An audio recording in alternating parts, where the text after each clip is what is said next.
Дайны жилүүд дэх гадаад тагнуулын үйл ажиллагаа.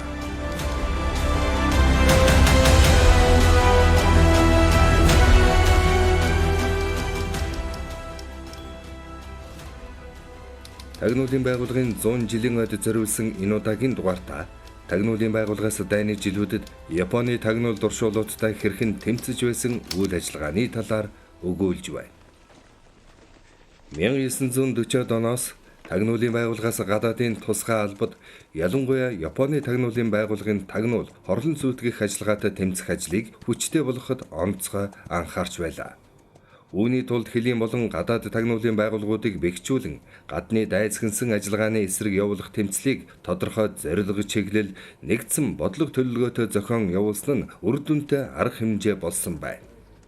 Энэ үед тагнуулын шугамар авагдсан мэдээнд Японы Манжуго болон Гоминдааны засаг захиргааны Монгол улсын талаар баримталж байсан улс төрийн бодлого, тэдний цэргийн байрлал, хүн хүч, зэвсэг техникийн байдал, дайн байлдааны үед явуулж болох чиглэл, ялангуяа Японы эзэмшилд орсон хятадын зарим мужва, өвөр Монголын ард иргэдийн санал бодол Японы тагнуулын үйл ажиллагааны талаар тодорхой дурддах болжээ. Эдгээр мэдээг ашиглан тэдний эсрэг явуулах тагнуулын ажлын чиглэл бодлогыг төлөвлөн ажиллаж байв. Түүнчлэн Японы түрэмгийлэгчдийн эзэлсэн нутгуудад мэдээллийн их сурвалжийг амжилттай зохион байгуулснаар хорлон сүйтгэх ажиллагааны арга барил Монгол улсын эсрэг явуулж буй тагнан турших түүнд ашиглагдаж буй хүмүүс тэднийг бэлтгэдэг сургууль зэрэг тодорхой бодиттой мэдээллийг авч байлаа. Тухайлбал Японы тагнуулын байгууллага Монгол улсад халдан довтлох үед тус улсад хорлон сүйтгэх ажиллагаа явуулах үүрэг бүхий цэргийн салбарыг хайлаар Вангийн сүм жанчхууд байгуулсан тухай манай тагнуулчдаас мэдээ ирүүлж байна. Хөлийн цаадах нөхцөл байдлын талаар хийсэн нэгэн лавлагаанд Каунтуны армийн командлал анги нэгтгэл зөвлөлт холбоот улс ба Монголд халдан довтлоход бэлтгэж байгаа болон зарим ангиудын хүн хүч зэвсэг техникийн тоо хэмжээ байрлал түүнчлэн Япончуудаас Манжуур өвөр Монголын ард иргэдийн дунд зохиож буй улс төр эдийн засгийн арга хэмжээ нутгийн иргэдийн санал сэтгэл үзэл бодлын талаар тусгасан байна. Каунтуны армийн Жанжи штабын 2 дугаар хилцэн зөвлөлт холбоот улс болон Монгол улсын эсрэг тагнан турших, хорлон сүйтгэх бүхий л төрлийн үйл ажиллагааг удирдан явуулж байсан ба төв нь Харбин хотод байрлаж тагнуулын ажлаа Орос, Манжуур, Монгол харилцааны гэсэн 4 секцэд хуваан ажиллаж байна. Монголын эсрэг явуулж байсан секц нь тагнуулын болон сөрөг тагнуулын ажлыг удирдахаас гадна хорлон сүйтгэх ажиллагаа явуулах сургалт бэлтгэлийг хариуцсан олон салбар байгууллагыг хамааран ажиллаж байна. Энэ байгууллагуудыг 1943 он хүртэл зориулалт буюу газар нутгийн нэрээр нэрлэж байснаа боловч цэргийн нэгтгэл ангиудын адил тусгай дугаар бүхий отряд команд гэж нэрлэх болжээ. Жанчхүү завсар хайлаар хотод дахь тагнуулын байгууллагын дэргэд цэргийн сургууль, лам нарын сургууль, нар сарны сургууль зэрэг халахвчилсан нэртэй тагнуулын ажилтан бэлгэх дамжаа сургуулийг 4 сараас 1.2 жилийн хугацаатай бэлтгэн гаргах болжээ. 1.2 жилийн сургуультай өөрийн орны иргэд хугацаат цэргийн албан хаагчаас сонгон авч мэргэжлийн тагнуулын ажилтан бэлтгэн төгсгөж байсан бол дамжаанд хятад өвөр монголчууд болон манай орноос орон гарсан орогдлууд урвагч нарыг суралцуулан тэдэнд улс төрийн байдал, гадаад орны тухай, тагнуулын ба цэргийн бэлтгэл, бие балдрын хичээл заан төгсгөж дахин сайтар судалсны дараа Монгол улсад тагнуул хийлгэхээр явуулдаг байв. Тагнуулын даалгавартай этгээдүүд өөрийн болон бусдын малыг алдсан, амьдрал хүнд байж эрх баригчдад дарлагдан туйлдсан, ах ドゥ төрөл саднаа бараадан амьдрахаар ирсэн буюу газар орон мэдэхгүйгээс төөрч бодисон гэх шалтгаанаар хэл нэвтрхийг оролддог байв. Японы тагнуулууд ихэвчлэн ганцаараа байх боловч зарим үед 2-3 хэсэг бүлгээрээ гэр бүл үр хүүхэдтэйгээ хэл нэвтрэн эргэсдийн дотор нуугдан орж ирдэг байв. Зөвхөн 1943 оны мэдээллээр хил зөрчин ирсэн 129 хүний 33 нь Манжуурын чиглэлээр ирсэн ба тэдний 17 нь мөрдөн байцаалтаар тагнуулын даалгавар биелүүлэхээр ирснээ хүлээсэн байна. Тэдгээр тагнуулчдын мэдүүлгээс үзэхэд Японы тагнуулын албанаас тэдэнд дараах даалгаврыг ихэвчлэн өгч байв. Үүнд Монгол улсын нийслэл Улаанбаатар хот, Дорнод, Дорнговд байрлаж буй Монгол зөвлөлтийн цэргийн байрлал, тус ангийн зориулалт, хүн хүч, зэвсэг техник ямар байгаа? Ялангуяа механикчсан нэгтгэл ангиуд хэд хичнээн болох Монголын нам төрөөс явуулж буй улс төр эдийн засгийн бодлого, Дээрх чиглэлд авто зам болон төмөр замын сүлжээ хэр зэрэг мөн цэргийн зориулалттай нисхийн ангиуд хаана байрлаж байгааг тогтоох.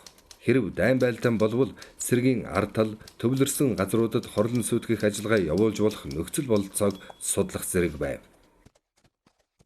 Японы тусгай албад манай халалцдаг байрлалыг сайтар тогтоон эзгүрх үеийг судлан урьдчилан эзэлж ээлжийн манай эрх үед нь устгах баривчлах зэрэг оролдлого хийж байв.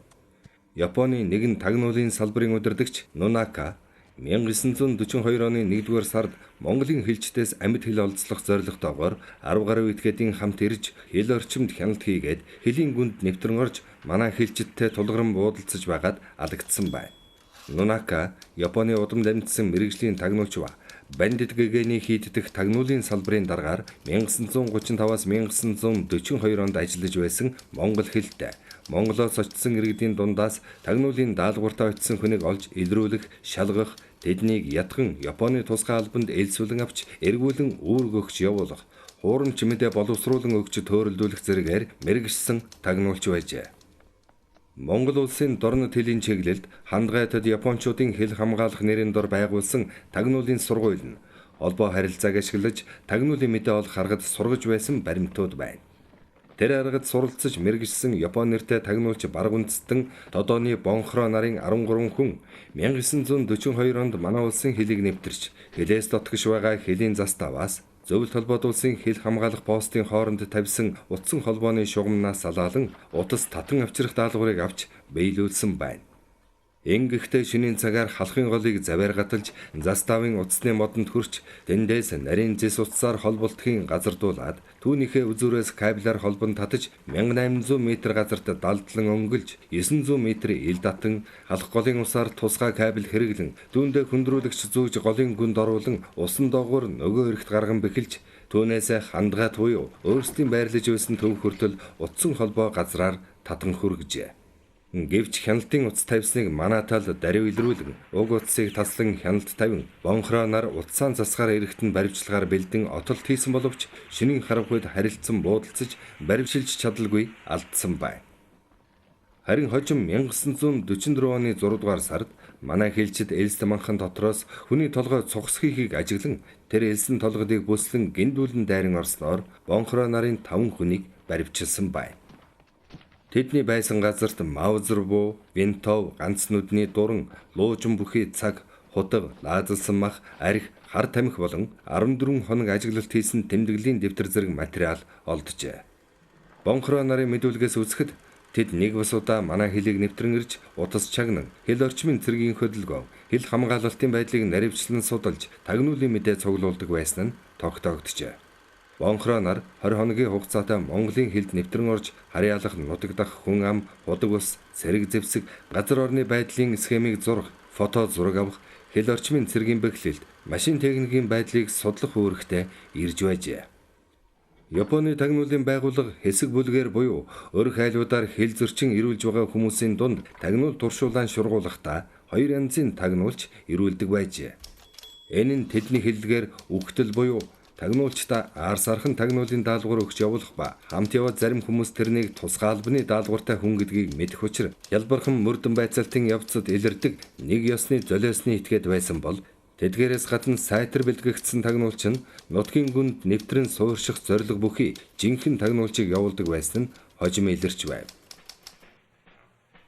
Монгол улсын эсрэг явуулж буй дайсагнасан ажлын нэг хэлбэр нь манай цэргийн ард талд тагнуулчаа нэвтрүүлэн тодорхой нөхцөл цагийг тохируулан ажилуулах, ард иргэдийн дунд ухуулгын ажил зохиох үүрэг гүйцэтгүүлэхээр бэлтгэх явдал байв. Энэ ажлыг явуулах гол үндэс нь Японы тагнуулын байгууллагаас боловсруулан гаргасан Ар Монголын эсрэг Японы суртал нэвтрүүлгийн компани ажлын зарчмууд хэмээх удирдамж байв. Энэхүү удирдамжийн үндсэн зорилго нь юуны өмнө Монголыг зөвлөлтийн эсрэг чиглүүлж тэднээс салган Японтой хамтран ажилуулах явдал байжээ. 1941 онд Мөгдөн хотын орчин байгуулагдсан Японы цэргийн 868 дугаар бүхий анги Монголын нутагт хорлон сүйтгэх ажиллагаа явуулах зорилготой байсан бөгөөд тус ангийг анх 300 хүнтэй байгуулж байсан бол 1944 онд 600 хүнтэй болгон өргөтгөж ангийн дугаарыг 53 болгож Монгол улсын хэлд ойртуулан Вангийн сүмд байрлуулжээ.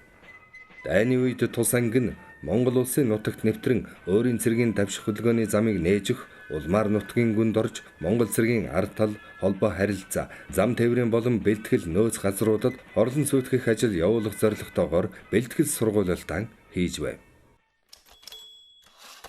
Манай давагдсан мэдээгээр тус ангийн цэргүүд ажиллагааны явцад хэрэглэх Монгол цэргийн дөрөвд хувцас болон Монгол үндэсний хувцсыг жанчхуд үйлдвэрлэн хангаж бэлтгэл сургуулаа Монголын нутаг дэвсгэртэй төстэй буюу хил орчмын нутаг дэвсгэр дээр хийж байв. Тэдгээр төгсөгчд дайн болох нутгийн гүнд нэвтрэн тухайн улсын үйлдвэр аж ахуй, төрийн тусгай байгууллага, зам харилцаа шатхуун болон хүнсний агуулгах нөөцийн газруудыг хорлон сүйтгэж, зарим үед ухуулан таниулах ажил хийх зорилготой байжээ. Ийхүү тагнуулын байгууллага дайны хүнд жилүүдэд Японы тагнуулын байгууллагын үйл ажиллагаатай сүрэн тэмцэж, тэдний зохион байгуулсан тагнан турших, хорлон сүйтгэх олон арван ажиллагааг илрүүлэн талсан зогсоож, чөлөөлөх дайныг ялалтанд хүргэхэд өөрийн үнэтэй хувь нэмрийг оруулсан түүхтэй.